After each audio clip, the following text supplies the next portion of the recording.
Pagi teman-teman. Aku lagi di sini untuk Morning Talk tanggal 11 Oktober 2023. Kemarin seharian di luar jadi nggak sempet. Jadi gitu aja kali konsepnya ya. Aku akan bikin Morning Talk sebisa mungkin konsisten setiap pagi, tapi kalau pas kemarin nggak ada, bukan berarti besokannya nggak ada. Aku usahain walaupun misalnya satu hari nggak ada, besok aku nongol lagi. Ini juga merupakan latihan komitmen untuk diriku sendiri, untuk berekspresi. Karena apa yang akan aku sharing di sini pure dari pengalaman-pengalaman keseharian aku, buah-buah pikiran aku, dan ya semoga ada sedikit yang bisa relate dan kemudian jadi ngerasa bahwa oh ternyata gue nggak sendirian ya ngalamin itu. Kalau ada hal-hal yang misalnya teman-teman mau tanya, itu bisa mungkin DM aku ke IG gitu. Kadang-kadang kayak kemarin Mbak Tias ya, maaf aku nggak jawab karena kemarin tuh bener-bener full aku seharian di luar dan balik ke kos itu bener-bener langsung kerja. Dan apa yang Mbak Tias tanyain itu kayaknya nggak bisa dijawab di kolom komen karena panjang. Jadi makan waktu. Mendingan kalau Mbak Tias punya WA aku bisa japri, uh, bisa chat di situ, atau mungkin lebih enak ngobrol bisa telepon gitu loh ya. So kalau teman-teman ada yang komen terus aku nggak jawab, bukan karena aku cuekin ya. Aku kadang-kadang waktunya suka random karena kerjaanku nggak ngikutin jam kantor. Hari ini yang mau aku share adalah tentang keberanian. Teman-teman pasti mungkin ada yang sudah pernah dengar pepatah atau kalimat bahasa Inggris yang bunyinya fortune favors the bold. Nah, the bold ya, kok the bold sih? The bold itu artinya botak. Fortune favors the bold. Kurang lebih artinya nasib baik itu selalu mengikuti mereka yang berani. Aku beberapa hari yang lalu itu pengen banget ngomongin ini, cuman belum dapet kesempatannya. Jadi aku journaling sendiri pengalaman aku. Aku merenung bahwa kalau kemajuan-kemajuan yang aku alami di hidup ini 90% itu mungkin hampir semuanya terjadi ketika aku berani take action, ketika aku berani mengatasi hal-hal yang aku nggak mau lakuin. Jadi kadang kita nggak mau ngelakuin bukan karena takut. Kadang-kadang kita juga nggak mau ngelakuin sesuatu karena males repot. Bisa kayak gitu. Nah, jadi kalau ada yang kenal aku dari sejak aku di umur 20-an, mungkin teman-teman kuliah aku ada yang nonton, kemudian punya anxiety disorder di sekitar umur 26-an, lalu mengalami agorafobia gitu, dan mengalami banyak hal, dan takes like maybe 8 tahun untuk bisa aligning hidup menjadi berjalan dengan lebih enak. Aku ngerasanya banyak lompatan-lompatan besar itu terjadi ketika aku udah muak dengan keadaanku. Misalnya kalau teman-teman yang sedang patah hati gitu ya, terus masih ngebucinin orang tersebut, terus nanya ke aku, bagaimana ya kak supaya aku nggak mikirin dia terus, atau supaya aku nggak begini-begini aja. Menurut pengalaman aku, kamu bisa keluar dari situasi itu ketika kamu juga udah capek ngalamin itu. Nah, jadi di tahun 2000 berapa ya? 18 kalau nggak salah. Aku tuh muak banget sama sama cowok, di trigger dengan relationship aku yang sebelum aku menikah itu, dengan seorang mantan yang toksiknya udah dari mana-mana dia. Emang aku yang pilih dia untuk jadi pasanganku pada waktu itu. Jadi aku nggak nyalahin dia juga. Itu udah settingan semesta karena kita selalu attract atau memilih orang-orang yang memang butuh mengajarkan kita pelajaran-pelajaran yang memang kita belum lulus-lulus pada saat itu. Dan cowok ini sukses mengajarkan aku artinya self-love. Dan di-trigger dengan rasa benci ya, biasalah kita kan selalu benci dulu ya sama orang dan marah dulu gitu ketika sesuatu terjadi.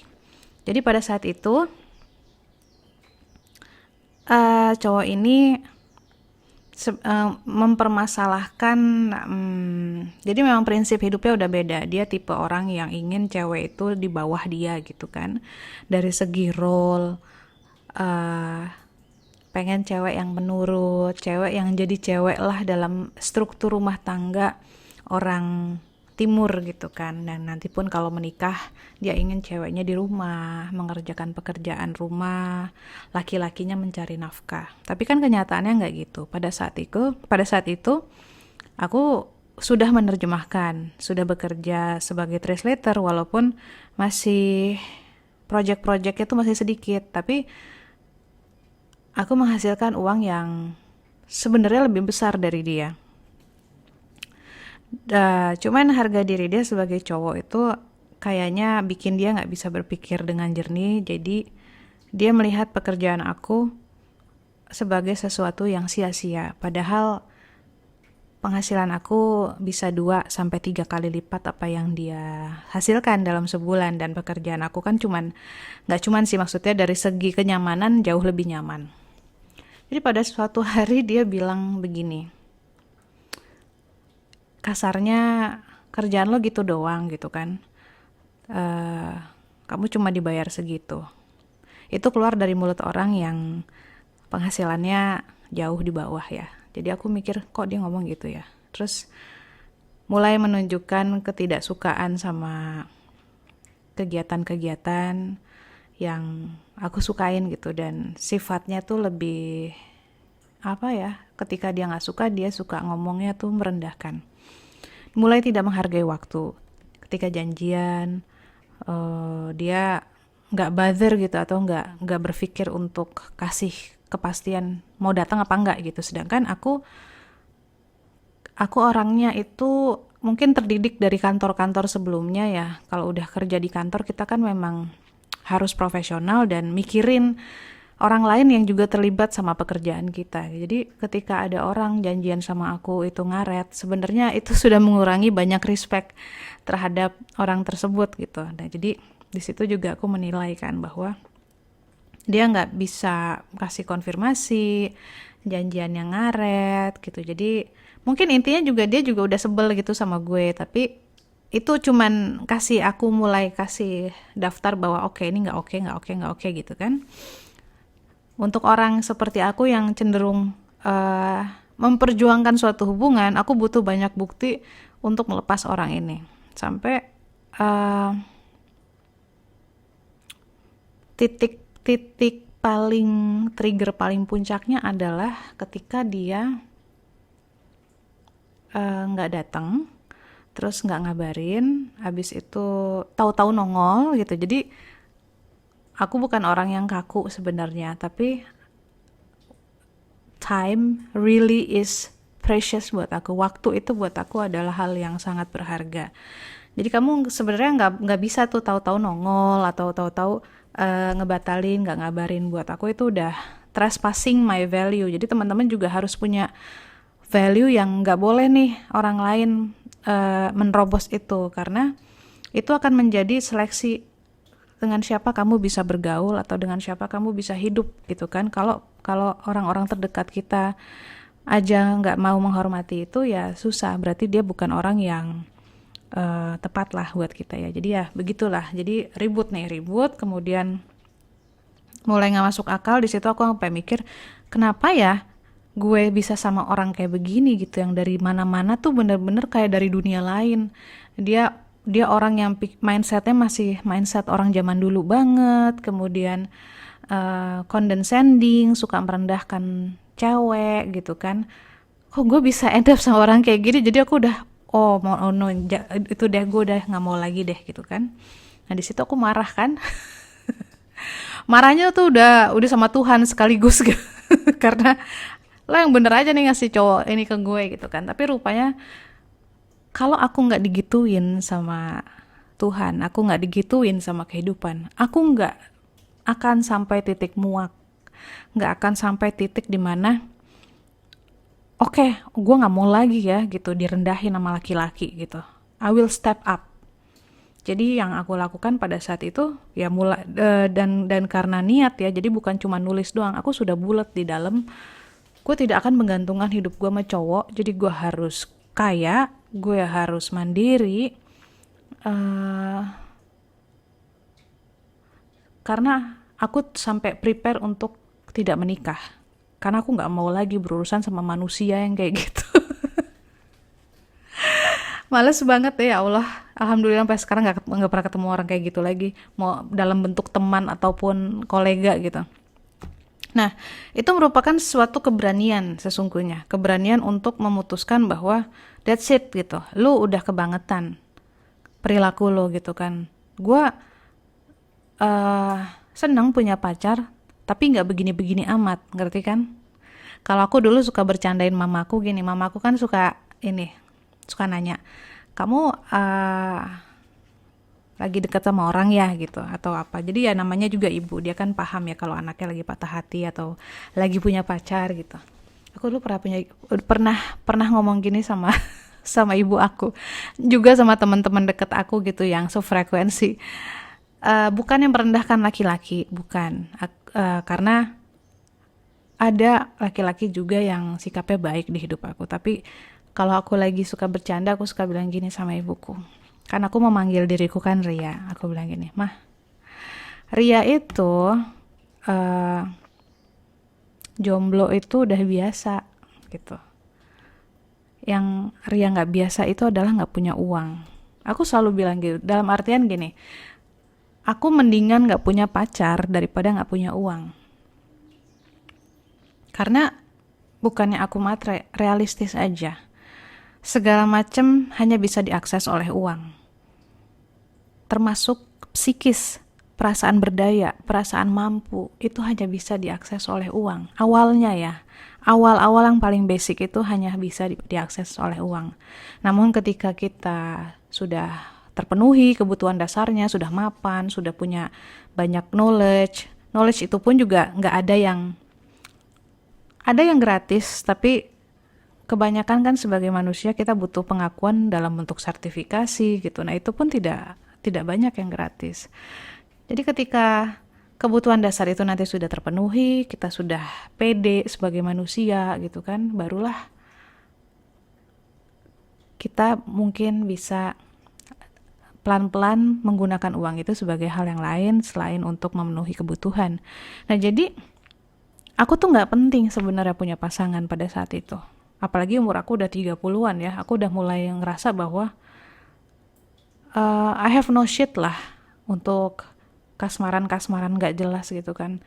Gue sekarang memasuki umur yang jelas-jelas aja nih maunya bagaimana, hidup mau dibawa kemana, karena kita gak hidup selamanya gitu loh. Nah udah, jadi itu adalah suatu keputusan yang menurut aku turning point.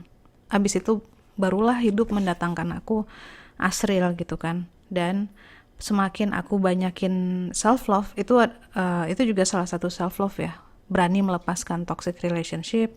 Dan ini apaan, kok ada bubble tanda, sorry ke distract, tau di screen aku ada bubble terus ada jempolnya gitu, aneh deh. Ya gitu, berani melepaskan hal-hal yang tidak bermanfaat, padahal kita pengen kan. Siapa sih yang gak pengen punya pacar gitu, yang gak pengen punya pasangan. Nah, balik lagi keberanian itu. Kemudian udah mengalami patah hati yang malesin banget ya, kayak gitu tuh, kayak ya elah gitu, sama orang kayak gini gue dihina-hina. Makin kesel, kemudian udah momentumnya mungkin mungkin pas ya, oke aku mau travel sendiri ke Jogja gitu ya, nggak sendirian tapi sama sama dua orang temen. Cuman itu adalah traveling pertama aku setelah setahun aku nggak keluar rumah, dan traveling sama orang yang nggak deket sama aku gitu kan. Jadi itu merupakan challenge untuk diri aku, dan ke tempat yang aku nggak tahu bakal dibawa kemana. Itu benar-benar aku nggak punya itinerary, gue pasrah aja, just take me away gitu. Itu juga suatu lompatan lagi, karena abis itu project aku datang banyak gitu. Jadi setiap kali aku mengambil keputusan-keputusan yang sifatnya tidak biasa, menerobos comfort zone sendiri, opportunity datangnya banyak banget. Bentuknya bentuk-bentuknya nggak cuma dari pekerjaan, nggak cuma bentuknya dalam segi rezeki, tapi kenal orang baru yang lebih baik daripada circle yang sekarang misalnya. Kemudian uh, ada ada tarikan-tarikan untuk terus naik level lagi dari segi kehidupan gitu loh. Dan keberanian ini juga kadang-kadang bentuknya bukan hal-hal gede, bentuk-bentuk yang simple, tapi melepaskan diri kita dari attachment-attachment yang selama ini ada di hidup kita. Kayak berani untuk mencoba sesuatu yang baru. Mungkin di beberapa video yang lalu aku pernah cerita, aku ikut nari Jawa. Itu adalah salah satu bentuk self love aku yang gede juga gitu. Nah, untuk bisa masuk ke komunitas itu juga keberaniannya. Aku ngumpulinnya lumayan. Tapi aku kan orangnya gitu ya, makin kesini karena mungkin udah sering melakukan hal-hal yang di luar comfort zone tanpa harus mikir banyak. Aku orangnya nggak mau terlalu mikirin. Aku mendingan coba dulu, terjun aja dulu, nanti lihat apakah aku senang apa enggaknya nanti aja. Nggak terlalu banyak kan nanti gue bisa nari apa enggak ya, gue kan kaku apa enggak. Aku nggak terlalu banyak kayak gitu. Jadi aku memberanikan diri untuk datangin tempatnya, kemudian dipakein kain, langsung trial, dan gerakan aku udah kayak robot gitu kan, yang lain gemulai, aku yang udah kayak mau jatuh ke sandung kain. Tapi ternyata aku enjoy, dan ternyata lingkungannya juga sangat-sangat friendly, sangat accommodating, mereka orang-orang yang hangat gitu. Lalu aku datang lagi minggu depannya, jadi aku adalah orang yang, atau murid yang, salah satu murid yang bukan orang Jawa yang menari di situ. Dan ada beberapa, kayaknya ada 3 atau 4 orang dari sekian banyak murid yang mereka punya gitu kan. Dan aku termasuk yang paling jarang bolos. Hanya karena aku suka nari. Ternyata ketika aku nari, ngedenger musiknya, gendingnya, gongnya, aku bisa ngerasain vibrasinya masuk ke tubuh gitu kan. Dan ya kayak gitu. Tapi kalau diingat awalnya itu ketika untuk datang memperkenalkan diri gitu, berani untuk dilihat bahwa tariannya kaku, itu butuh keberanian yang gede. Dan kadang-kadang untuk nari pun sampai sekarang ada perasaan takut, itu ada. Karena jujur teman-teman aku yang di sana kan kita umurnya kan memang sudah dewasa semua ya, nggak ada anak kecilnya. Paling muda di situ yang nari umurnya ya 24-an lah. Sisanya mereka umur 48, 50, ada yang udah 60, tapi mereka rata-rata adalah orang-orang yang dari kecil sudah pernah nari, atau memang penari yang sempat berhenti nari. Intinya mereka udah familiar sama tarian. Aku sama sekali belum pernah nari, jadi bisa dibayangin ada down sedikit karena aku ngelihat yang lain udah pada lentur, udah pada luwes gitu. Sedangkan aku butuh waktu untuk bisa familiar sama musiknya, tariannya, ketukannya. gitu. Nah, itu adalah ketakutan-ketakutan atau hal-hal yang bikin aku down yang harus aku hadapin setiap hari, setiap minggu ketika aku mau pergi ke sana. But it's okay, karena selalu bisa diatasi hanya dengan melakukannya. Dan hanya dengan begitu aku lihat hidupku secara ajaib ya, dan kecepatannya tuh nggak bisa dinalarin. Itu bisa cepet banget majunya, bisa cepet banget berpindahnya gitu. Kalau orang berpindah karir tangganya satu-satu, aku tuh bisa tahu-tahu lompat 5 tangga gitu. Jadi yang mungkin moral of the story di sini, pesan yang bisa aku sampaikan,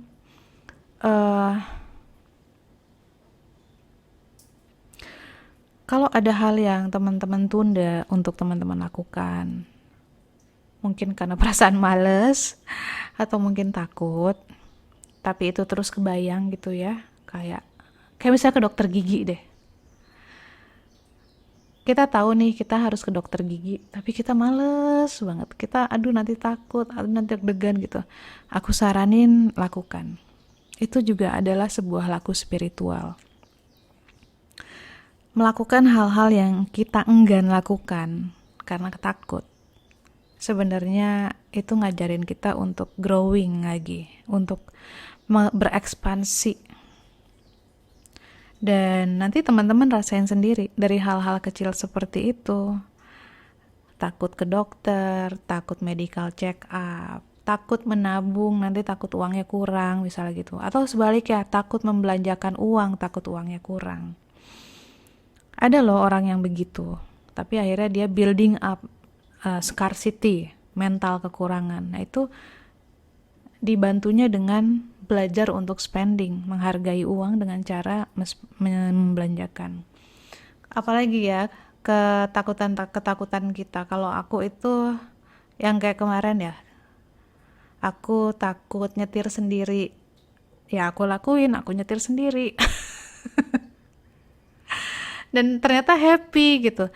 Jadi ketika ketakutan-ketakutan kecil itu bisa kita atasi, pas kita lakuin ternyata nggak apa-apa kok, gue nggak mati, gue selamat aja walaupun gue gemeteran gitu kan, walaupun keringet dingin, tapi sesudahnya kan ada rasa achievement. Dan perasaan achievement itulah yang kita tabung ke dalam mental kita. Sehingga kita nanti ketika kita down, kita ingat-ingat tuh masa-masa dimana, gue bisa kok waktu itu, berarti sekarang gue juga bisa dong gitu. Apalagi ya, takut menyatakan perasaan, takut pergi dari suatu tempat atau memasuki tempat baru, apapun teman-teman. Takut bicara dengan pasangan terhadap isi hati kita gitu ya, tentang isi hati kita. Coba lakukan, dan ketika ternyata nggak apa-apa kan, lakukan lagi yang lainnya lagi. Terus dilakuin, nanti kamu lihat sendiri betapa tahu-tahu nanti peluang-peluang itu datang. Hidup itu langsung ngedorong kamu jauh sekali. Dan banyak sekali urusan selesai. Dan jadi makin simple. Nah, sebelum aku udahin, izinkan aku membaca sepotong dari jurnal aku. Aku belajar keberanianku dan prasangka-prasangka baikku membawaku maju, bertumbuh dan berkembang dalam hidup ini dalam kecepatan yang seringnya tidak bisa aku nalar. Dan ini bukan soal berani menghadapi sesuatu yang asalnya dari luar diri, tapi keberanian dalam menghadapi ketakutanku sendiri. Hal-hal yang kutunda dalam hidup karena takut. Ketika satu persatu aku hadapi, hidupku bisa dengan cepat berubah.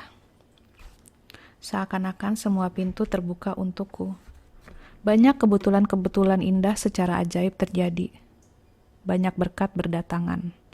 Mungkin jika dilihat dari luar ya, kalau orang lain lihat, dan orang yang gak tahu kisah perjuanganku, Mungkin aku tampak seperti orang yang selalu beruntung dan mudah. Gitu. Padahal enggak.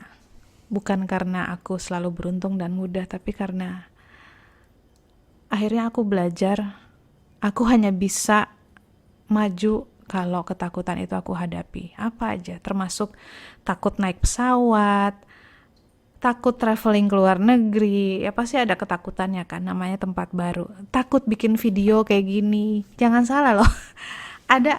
Selalu akan ada ketakutan di setiap hal yang akan kita lakukan. Setitik itu.